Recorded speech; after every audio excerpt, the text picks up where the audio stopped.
All up and down a city street while trying to put my mind at ease, like finishing this melody. This feels like a necessity, so this could be the death of me, or maybe just a better me. Now coming with the Tiffany's and take a shot at anything. I know I'm not there mentally, but you could be the remedy. So let me Komisi Pemberantasan Korupsi menahan 2 petinggi perusahaan BUMN PT BGR. Bupati Kepulauan Meranti Muhammad Adil ditetapkan KPK sebagai tersangka. KPK kembali menahan 2 tersangka kasus dugaan korupsi penyaluran bantuan sosial atau bansos beras untuk penerima manfaat dan program keluarga harapan di Kementerian Sosial. Assalamualaikum warahmatullahi wabarakatuh. Perkenalkan, nama saya Nurhayati Hasan. Saya Laila Juma. Saya Maruyanusi. Di sini kita akan membahas tentang kasus korupsi yang ada di Indonesia. Korupsi adalah musuh kita bersama. Ibarat virus, korupsi juga tersebar di mana-mana. Wabah di seluruh penjuru menggerogoti negeri. Korupsi terjadi karena cinta materi. Tindakan korupsi seringkali melibatkan hubungan keluarga, anak, dan istri. Karena kebiasaan keluarga yang tidak peduli dari mana asal penghasilan sehari-hari. Karena itu, keluarga punya pengaruh besar untuk mencegah korupsi dari akar. Baik, berhubung kita lagi membicarakan mengenai kasus korupsi yang ada di Indonesia, dari kalian ada yang tahu nggak sih kasus apa saja yang pernah terjadi di Indonesia mengenai korupsi? Kalau akhir-akhir ini setahu saya ada kasus korupsi yang besarnya 271 triliun kalau tidak salah.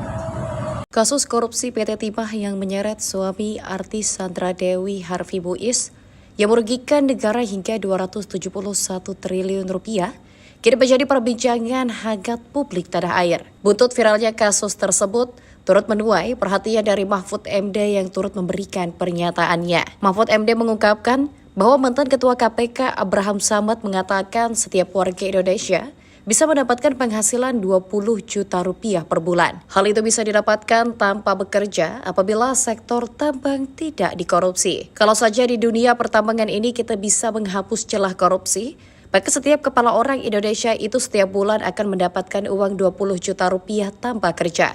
Itu sangat besar dan merugikan negara. Tapi menurut kalian, pelaku dari korupsi itu harus dihukum mati atau dimiskinkan nggak sih?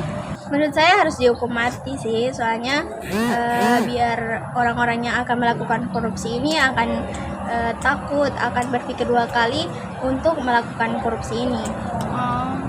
Kalau menurut saya, kasus korupsi ini harus dimiskinkan, karena kalau hanya dihukum mati, otomatis keluarganya masih bisa menikmati hartanya yang masih sisa itu.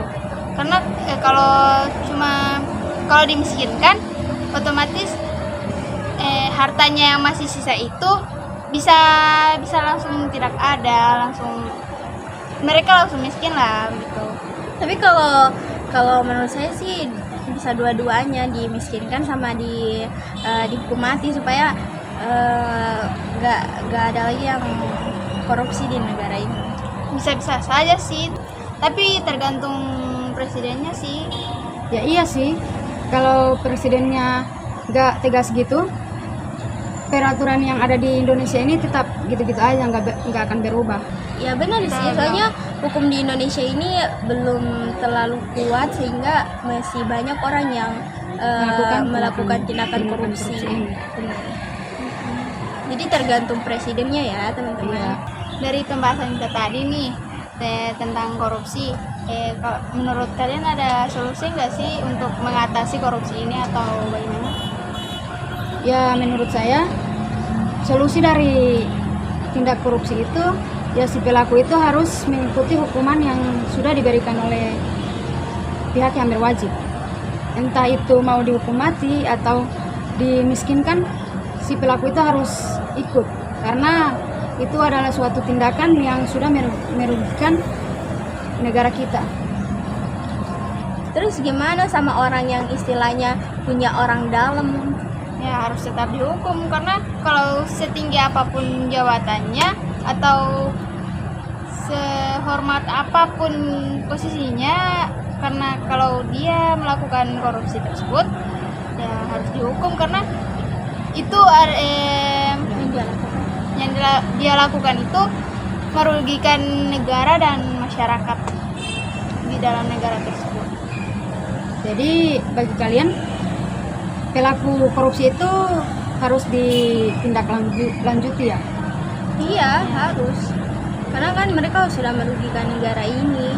Kalau nggak dihukum mah gitu-gitu aja negara ini. Sangat miris banget ya.